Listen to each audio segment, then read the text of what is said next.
That's what you are. The year is 1950. Europe is in the early stages of recovery from the war. General Dwight Eisenhower is not yet even a candidate for the presidency he'll capture in 1952. In France, Charles de Gaulle is between terms as head of government. The Marshall Plan to rebuild Europe is beginning to take hold. The Berlin airlift has only recently ended. And scuba diving is in its infancy. Professionals, particularly military organizations, are coming to grips with the challenges of the underwater world. At the same time, there are a very small number of amateurs drawn to what later will be known as sport diving. One of those amateurs is a Swiss watch executive named Jean-Jacques Fiechter. Together with his aunt, Betty, the first woman to head a Swiss watch company, he co-leads the watch house of Blancpain, then entering its third century, with workshops located in the remote village of Villeret, nestled in the Swiss Jura Mountains. Fiechter is an early adopter of this new sport of scuba diving. Ma tante jouait un rôle important parce que elle avait. My aunt played an important role because she had a summer house in Cannes-sur-Mer on the French Riviera. That's where I had the chance to contact the scuba diving clubs that existed on the coast. Tous les clubs de plongée qui existaient déjà sur la côte, à Nice, in Nice, in Cannes, in Antibes, Juan-les-Pins, in Saint-Tropez. Whenever I was there, I could join and take part in serious scuba diving training. You have to remember that at the beginning, there were a few scuba diving clubs, enthusiasts, so to speak, but it was not yet a popular sport. Il y avait quelques clubs enthousiastes, si on veut, mais ce n'est pas encore un sport populaire. It was a different world. Un autre monde. His fascination with the sea springs from his upbringing in Egypt and his study of history, for which he has earned a PhD. His hope is to master this new sport and make discoveries of antiquities lost underwater. During a dive off the coast of France, there's a crisis. Fiechter has lost track of time and run out of air. Risking possible fatal injury, he is forced to make an emergency sprint to the surface without a decompression stop. To make a long story short, la remontée. The climb should have been slow, but I climbed much faster, without taking the necessary precautions. So I ran the risk of having an attack of the bends, of having to stop my climb, and not being able to come out of it.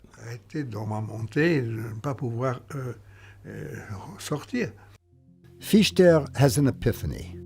He realizes that in addition to masks, fins, and air tanks, divers need a timing device to keep track of their time underwater. This underwater world demands a diving watch. But what should this diving watch consist of, and how should it be constructed? Certainly not like the men's small dress watches popular in the 40s and 50s. Half a millennium of watchmaking had given birth to well-known and established methods and designs. Indeed, there were norms followed throughout Switzerland, born from the traditions of crafting pocket watches and use of tools that guided watchmakers in the construction of a dizzying variety of watch types and the manner in which to construct them. There was no such script for a diving watch. If ever there was a white sheet of paper design, this would be it. Fiechter not only had to invent the answers to questions, he had to begin by discovering what the questions would be. Water resistance was key. La plongée sous-marine, c'est un sport extraordinaire, mais il faut leur donner. Scuba diving is an extraordinary sport, but you have to have the right equipment. qui avait une montre étanche, généralement, Those who owned a waterproof watch usually removed it as a precaution before going into the water, because in the 50s, water resistance was not yet guaranteed. It was the adoption of the O-ring seal that changed perceptions of the watch's water resistance. la perspective de l'étanchéité de la montre. Blancpain's service center is located in the Swiss village of Le Brassus, which is located in the Vallée du Joux, the legendary cradle of watchmaking. Fiechter's 1950s invention of a new method to protect the O-ring seal is explained by the master watchmaker who heads Blancpain's vintage department. What was very special on the Blancpain 50 Fathom is a caseback gasket. On a normal watch, the gasket will be twisted when you screw the case back. On a Blancpain 50 Fathom, the gasket is sitting right on the groove. Then you can cover it with a back protector. And when you will tie the case back, that protector will not move at all.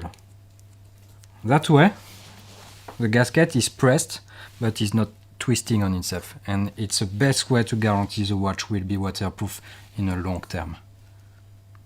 Fiechter's reimagining of how to adapt a watch to the underwater world led to another key innovation. Le second élément The second serious problem was the crown. The crown was waterproof to a certain extent, but if you left it in position to set the time, the watch would leak. La montre coulait.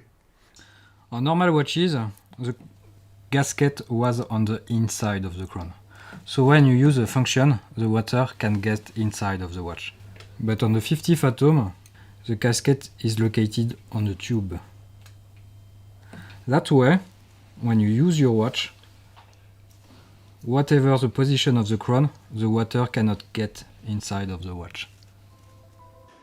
Fiechter's invention of the O-ring seal and crown seal would each be granted patent protection. Fiechter had another inspiration, drawn from his own experience. He recognized that it would be easy for a diver to forget when a dive had started. This led him to focus upon the bezel. L'importance du temps en plongée n'apparaît que The importance of time becomes critical when the length of the dive increases. nécessaire de tenir compte de You have to account for the time when you increase the depth. la profondeur. C'est dès les premiers essais que j'ai faits. As soon as I did my first tests in 1952, at the very beginning, I told myself that the rotating bezel had to let you calculate the time underwater. Doit permettre de calculer le temps And that's what we did. sous l'eau. The bezel is a key element of the 50 Fathom. When you go diving, it's more than important to know how much time you are spending underwater. At this time, chronograph could not be waterproof, so you could not use them. On a 50 Fathom, you have this clever bezel which you can use. You just have to align the minute hand with the index of the bezel, and straight away you can see with your minute hands by reading on the bezel how much time you've been spending underwater. And because you want to be sure the bezel itself is not moving when you're diving, you have a very clever system to make sure you have to press the bezel to make it rotating. To manufacture the first watch cases for his watch, incorporating his inventions, Fiechter was fortunate living in Villeret. Villeret was the birthplace of Blancpain, for in 1735, its founder, Jean-Jacques Blancpain, was recognized on the official village rolls as a watchmaker. This first workshop was in fact a farmhouse, cows below on the ground floor, his watchmaking upstairs. Jean-Jacques' descendants constructed additional workshops scattered throughout the village of Villeret. In one of those buildings, constructed in 1856, Betty Fiechter occupied the first floor, and her nephew, Jean-Jacques, the ground floor. Fiechter's neighbor was a watch casemaker. Lorsque j'ai vraiment pris un poste dans l'horlogerie chez ma tante. When I got a position at Blancpain with my aunt, I took advantage of the fact that we were right next door to the Polyfrère case manufactory in Villeray, Qui était juste à côté de chez nous, et où and where Pauly, one of the directors, was interested not in scuba diving, but in making improvements. Fiechter was not alone in thinking about a watch for divers. The French Navy was on the hunt for such a watch. The team commissioned to the task was led by Captain Robert Bob Maloubier and Lieutenant Claude Riffaut. Maloubier was a war hero attached to Churchill's famed Special Operations Executive, the SOE. He explains his quest for a watch to outfit his newly formed Combat Diving Corps. Écoutez, la première chose, c'est s'adresser à une maison de montres française. The first thing was to talk to one of the French watchmaking companies, the biggest one at the time. I talked to a young, dynamic executive in a very nice office in the center of Paris. He gave me small watches that were roughly the size of a fingernail, with very thick glass and nice small white bracelets. He gave us roughly 30 of them, and they immediately took on water.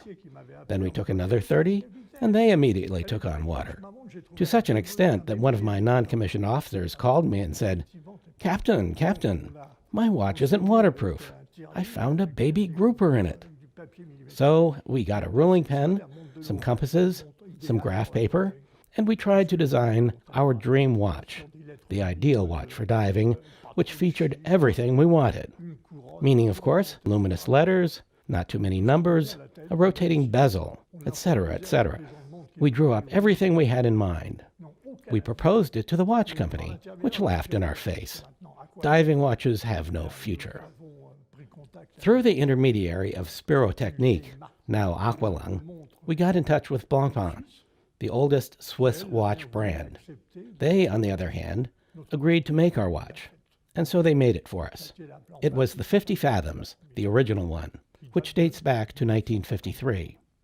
It was in service for a long time, because later on, it was selected by the SEALs, meaning the American combat divers. Also, I think, by the Pakistanis, the Spanish, etc., etc., etc., and by the Germans. Les combat schwimmer. Maloubier was decorated by Queen Elizabeth with the Order of the British Empire Medal in 2014, 1 year before his death at the age of 91. Maloubier's ideas corresponded with Fiechter's designs. Fiechter had watches to supply to the French with one modification, adding protection against magnetism. De la 50 Fathoms. Alors, à l'époque, As for the 50 Fathoms, at the time we had specifications from the French military militaire française, et on a dû aussi. that we also had to take into account. Ils étaient très sensibles à la question de. In particular, they were very sensitive to the question of magnetism. Du magnétisme. Et c'est pour ça que. And that's why they also came up with this requirement, which we added to the list. Mis au point et qu'on a rajouté, c'est le. It was to guarantee that the watches were protected against magnetism. Que les montres étaient amagnétiques. Et on a modifié. And we modified it to satisfy the requirement. Répondre aussi à l'obligation. But aside from that, there were no changes. Mais à part cela, il n'y avait aucun changement. With that addition of a soft iron anti-magnetic inner case, the French Combat Diving Corps had its watch. So did Fiechter's diving instructor. This is the timepiece, the original 50 Fathoms, the one chosen by the French Combat Diving Corps, but also by Jacques-Yves Cousteau for his team of divers in their pioneering undersea adventure celebrated in the Academy Award-winning film The Silent World. Fiechter needed a name for this new Blancpain. he turned to Shakespeare's Tempest for his inspiration. Nous avons discuté entre nous We talked about it amongst ourselves, d'utiliser and the idea came up to not use a standard watchmaking name, non Roger. and that's when we went with Shakespeare. We found this musical alliteration, this play on words. It started with Full fathom 5, thy father lies. You can hear the musicality of this turn of phrase, full fathom 5. Full fathom 5. We couldn't use full fathom, but 50 fathom preserved the alliteration. L'allitération. Fiechter's keen insights into the needs of a diver endure today. A rotating bezel protected against inadvertent rotation to time the dive. Effective seals for the case back and crown. Perfect legibility with large size and white markers and hands on a black background. Luminous markings and hands for use in darkness.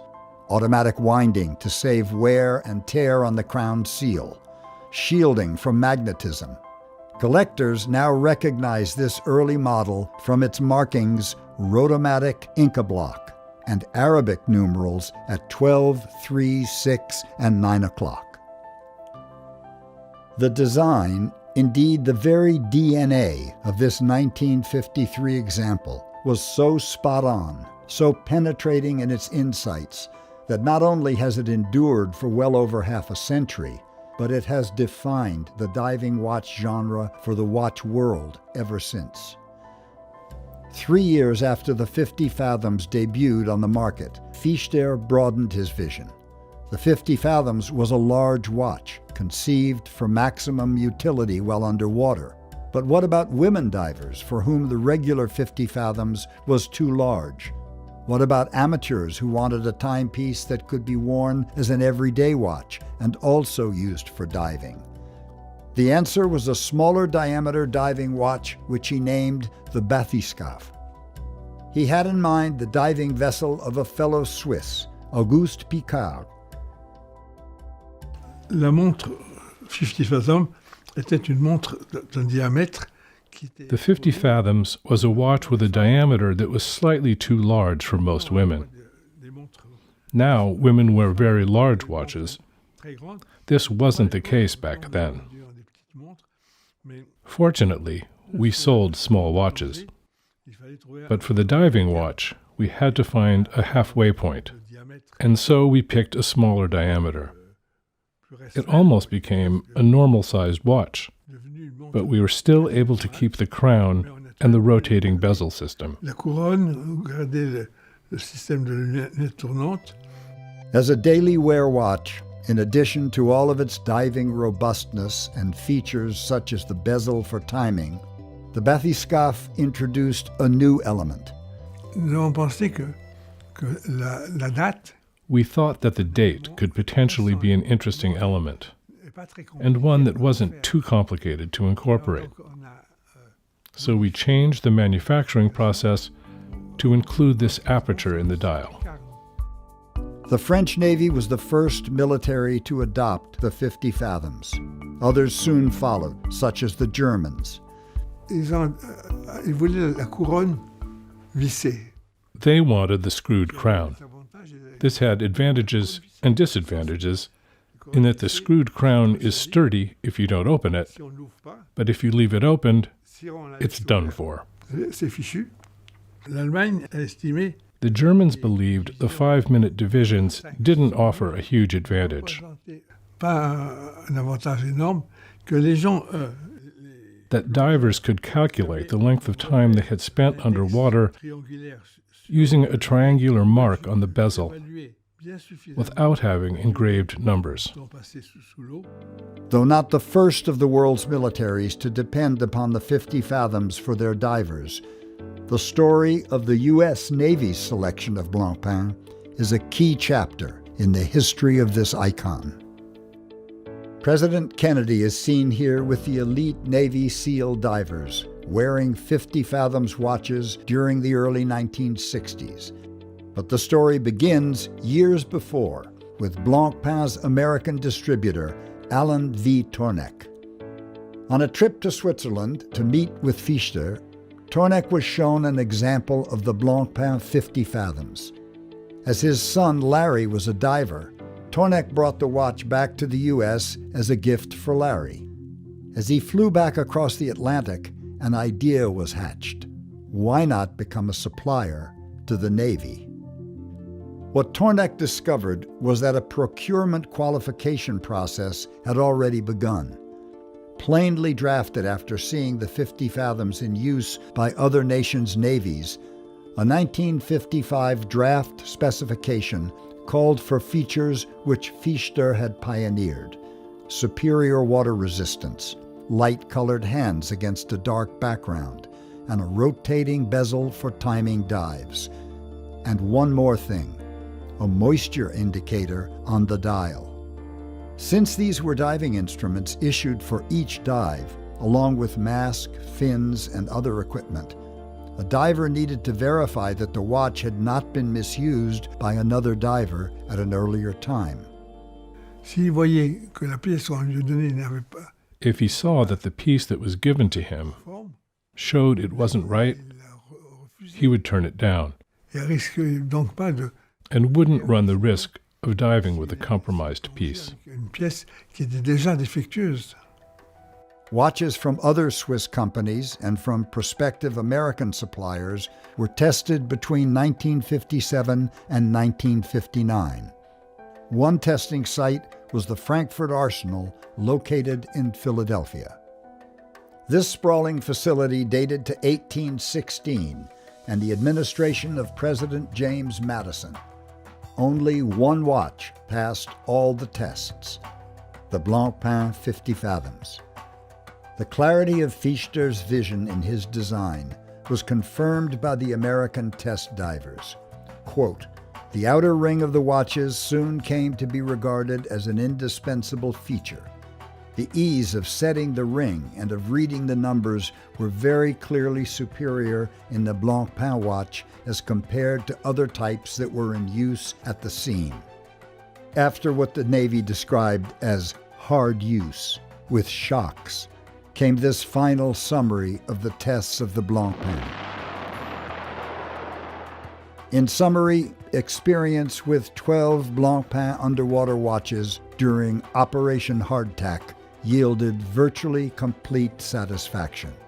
No worthwhile suggestions for improvement of this watch can be offered.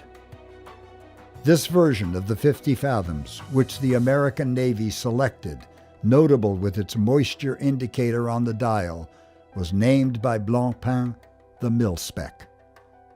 Winning the competition to become the U.S. Navy's dive watch still left the maze of government regulations. One such regulation required the purchase of U.S.-made rubies for the movement.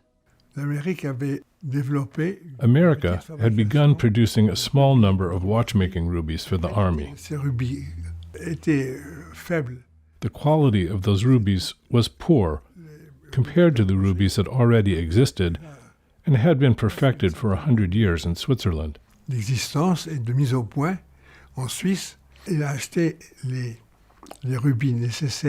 He bought the rubies in America as required by the specification, but actually used the rubies from Switzerland,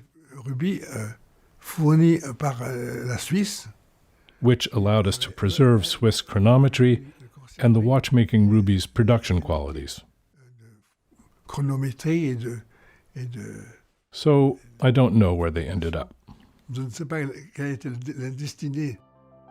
The original Mil-Spec was followed by a second version, appropriately enough named the Mil-Spec II. The Mil-Spec II incorporated a few changes from the first version: a case made of German silver, the movement with beryllium plates to reduce the magnetic signature of the watch, and a matte finish on the case to reduce the risk of reflections when a diver reached the surface. Blancpain's ties to military around the world were important, but so too were amateur divers. Throughout the 3 decades that Fiechter led Blancpain following the debut of the first model, witnessed the debut of more than a dozen different variants of the 50 and the bathyscaphe. Throughout its history, a number of models have achieved special notoriety. One is the iconic no radiations version. The symbol on the dial guaranteed the owner that no radioactive compounds had been used for the luminous markings that would glow in darkness. Alors, à un moment donné, At some point, a panic spread about the radium. All of a sudden, in America, people got worked up because some said, "Oh, I caught the radiations. I was irradiated by my watch." irradié par ma montre. Noteworthy as well are the versions made by Blancpain but sold under different names. One example is the Aqualung, which was created for the Aqualung dive shops in France, where the watch was sold alongside the full range of diving equipment. In the U.S., many were sold by Alan Tornek under the name Tornek-Rayville. Rayville, a name used by Blancpain for a short period of time, was selected to call to mind Villeray, Blancpain's native village. The Fiechter chapter in the saga of the 50 Fathoms came to an end in the early 1980s when Fiechter stepped down, coincident with the sale of Blancpain to the renowned Swiss watch movement company Frédéric Piguet. That sale was to place the evolution of the 50 Fathoms on hold, as Blancpain shifted its focus to dress and complicated watches. The 50s slumber was to last 2 decades. Personne ne pouvait, No one could have foretold young people's interest in the diving watch. pour la montre de plongée. Et je suis moi, très heureux d'avoir été And as for me, I am very happy to have played a part in this prelude. dans ce départ.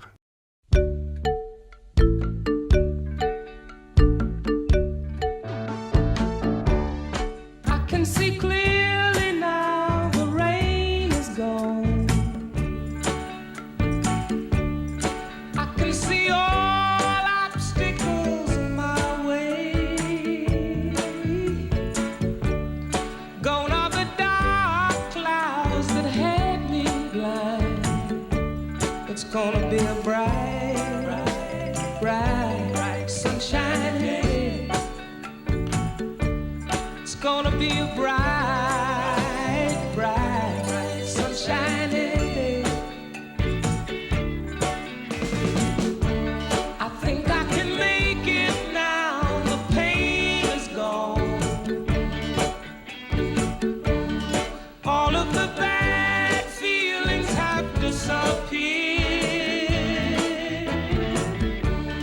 Here is that rainbow I've been praying for.